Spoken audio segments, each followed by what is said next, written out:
Hey, what's up guys? So in today's video we're going to be going over why a red period in the stock market is actually a good thing and not a bad thing.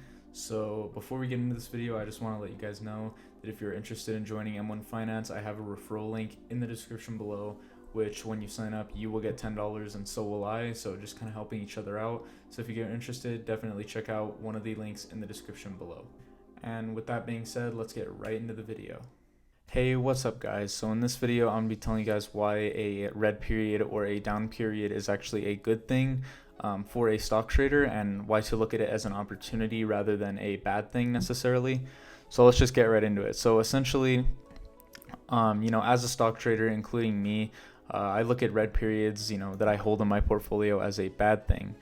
But I am still confident that these will raise back up and turn into green, such as these ones, which I have been right on these ones because last week these were red, but now they're green, and hopefully they will continue to be green. However, I'm not banking on that fact. I think that they will go through many different sort of changes as my portfolio grows older and older, but that's not the point of this video. So essentially, as you guys can see here, let's look at SPY for a second. So as you guys can see, SPY is actually down right now, 2.22%, which for my portfolio, is that a bad thing? Kind of, but as I said before, it's an S&P 500 index fund. I mean, it'll definitely go back up, which, I mean, obviously not definitely, but most likely it will go back up. So why to buy it during a red period is, if you guys have ever heard the phrase buy low, sell high, that's essentially what I mean by this. So when it's red right here, as a trader, you should look at this red and you should see an opportunity here rather than a bad thing, because yes, it is bad that the market is down, but it can also be a great opportunity to make more profit. So let's just say if you get in at this price right here, 112.52, you get in during a down period rather than an up period.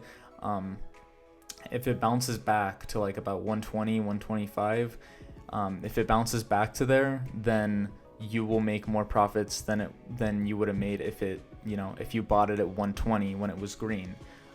So this is essentially why you should look at kind of a red period as an opportunity rather than a sort of downfall. And if you're holding stocks and they are red, M1 Finance will automatically, if you want to buy more, they will automatically buy low.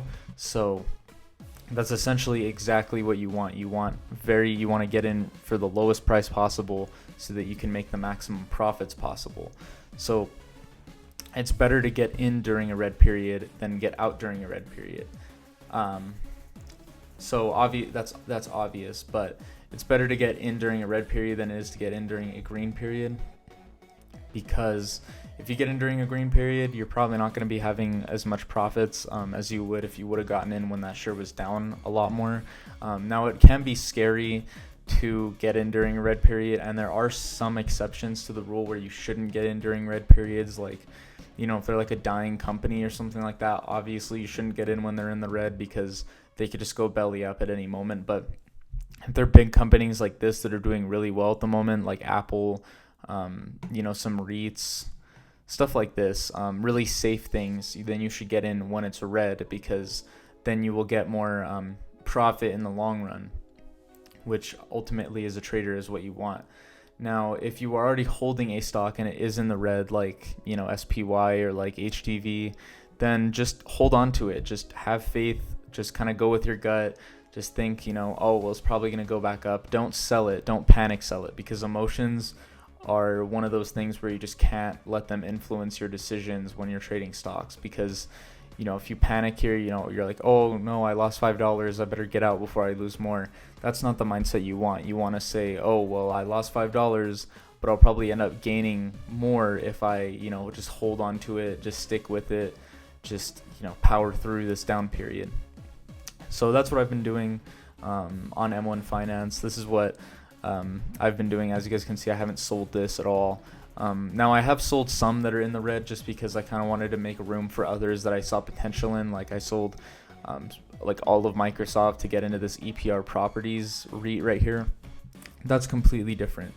Now, if you're selling stocks to get out of the just to get out of the positions, then that's fine. Just to get out of the positions to make room for better ones that you see more potential in, that's fine.